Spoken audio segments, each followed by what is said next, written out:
नमस्कार साथियों। श्री हनुमान जीवन से जीवन की सीख अंक के साथ हम उपस्थित हैं। श्री रघुवीर जी के चरणों में नमन करते हुए श्री हनुमान चरित्र के उस गुण की आज चर्चा करेंगे जो गुण श्री हनुमान जी को एक कर्मठ व्यक्ति बनाता है। श्री रामचरितमानस में बाबा तुलसीदास लिखते हैं कि कर्म प्रधान विश्व करि राखा, जो जस करहि सो तस फल चाखा। यह तय है कि मनुष्य के प्रारब्ध और मनुष्य के आगे आने वाले भविष्य का वर्णन या संक्षेपण उसके यथार्थ के कर्मों के द्वारा होता है। कोई व्यक्ति कर्मठ कैसे हो सकता है और कर्मठता की पराकाष्ठा में श्री हनुमान जी के जीवन से हम क्या कुछ प्रबंधकीय सूत्र ले सकते हैं, वह सर्वसाधारण के लिए बहुत उपयोगी है। यूं तो श्री हनुमान जी कर्मठता की पराकाष्ठा हैं और अपने कर्म में हमेशा रत रहते हैं। वे इस सिद्धांत को मानते हैं कि जो कुछ उनके सामर्थ्य में है वह वे कर सकते हैं, और यहाँ तक कि कुछ अप्रतिम ऐसे कर्म हैं जो किसी के सामर्थ्य में नहीं है, वो भी श्री हनुमान जी के द्वारा किया जा सकता है। अतः इन दोनों बातों के माध्यम से हम ये सूत्र सृजित कर सकते हैं कि कौन सा काज कठिन जग माही, जो नहीं होए तात तुम पाही। यानी अपने कर्म की पराकाष्ठा के द्वारा अपने आप को ईश्वर को समर्पित करके अगर मनुष्य ये ध्येय तय करे कि उसे किसी ऐसे कार्य को करना है जिसकी उत्पत्ति शायद कठिनतम कार्यों में होती है, तो आप पाएंगे कि आप उस कठिनतर कार्य को करने के लिए उत्पन्न हुए हैं। और इसीलिए श्री हनुमान जी अपने मानवीय मूल्यों में उन स्थितियों में आते हैं कि वह समय परिस्थिति को स्वयं के आधार पर नियंत्रित कर लेते हैं, और यही वो कारण है जिसकी वजह से वे कर्म का ऐसा प्रतिकर्ष करते हैं कि महत्वपूर्ण चुनौतियों तक को परिवर्तित करके उसमें से भी कर्म का प्रतिफलन करते हुए ऐसे लक्ष्यों को प्राप्त कर लेते हैं जो विलक्षणतम है और अत्यंत दुर्लभ है। तो हम लोग इस गुण से क्या सीखें?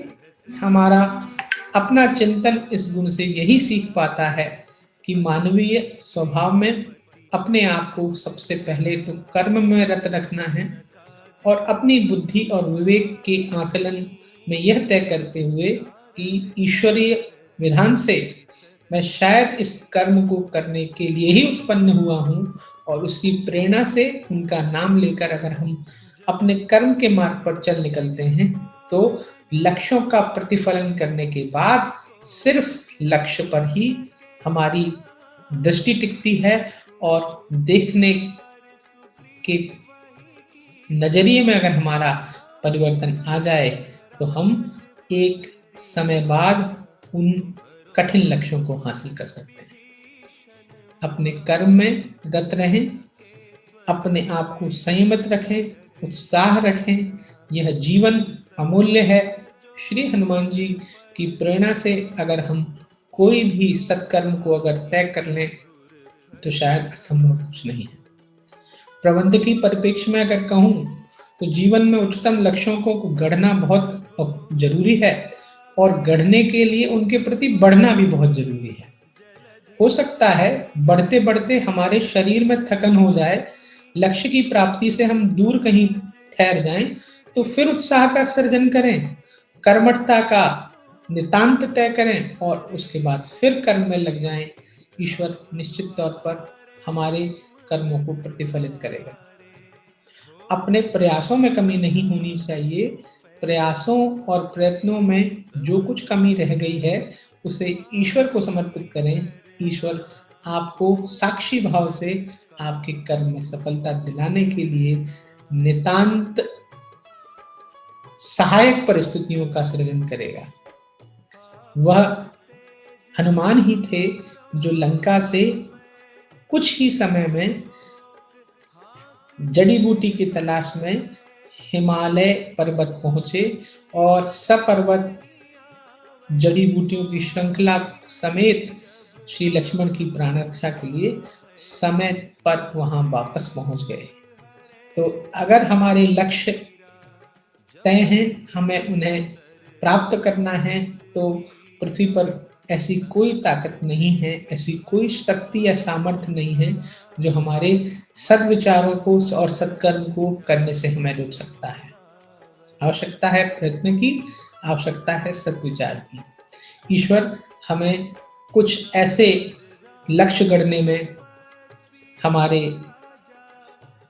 सहायक बने।